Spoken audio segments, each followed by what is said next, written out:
Let's start with FileWriter and writing a text file. FileWriter is a library that can access and edit text files.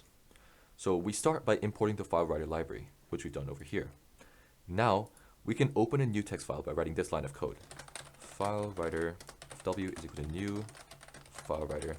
And then in these brackets, we specify the name of the file that we want to write to. So let's try output.txt.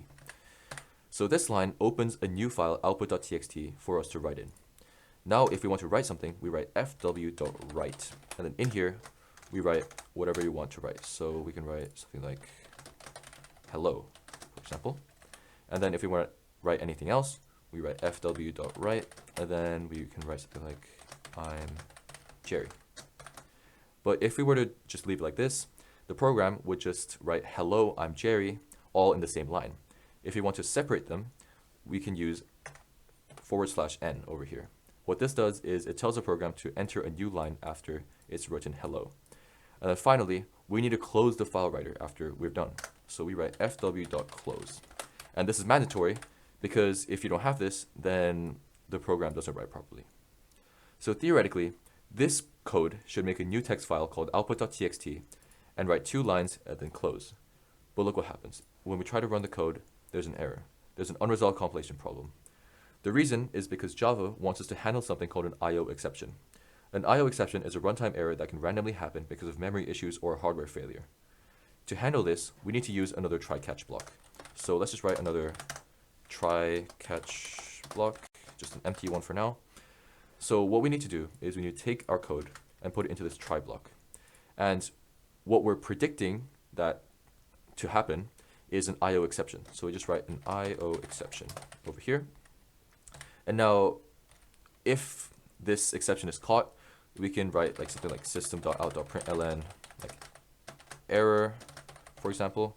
But a better solution is to write e.printStackTrace. Because what this does is if an error occurs, it tells us what went wrong inside of the console. So now if we try to run this, there's no error. And there should be an output.txt stored somewhere.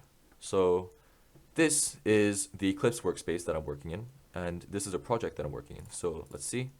And boom, there is an output over here. And if we open it, we get exactly what we wrote.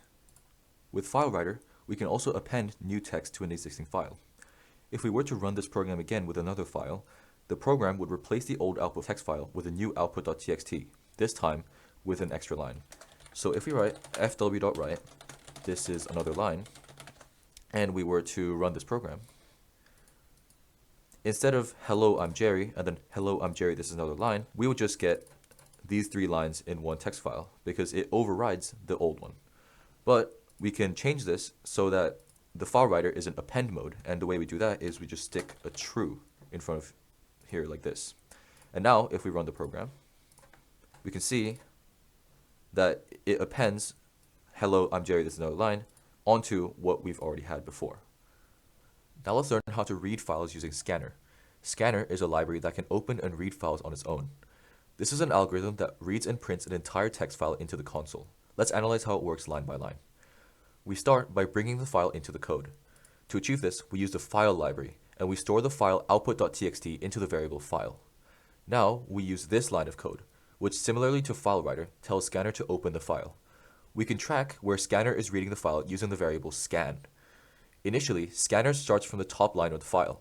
If we wanted to read a line, we use scan.nextLine. This returns the line in the file it was on and moves on to the next line.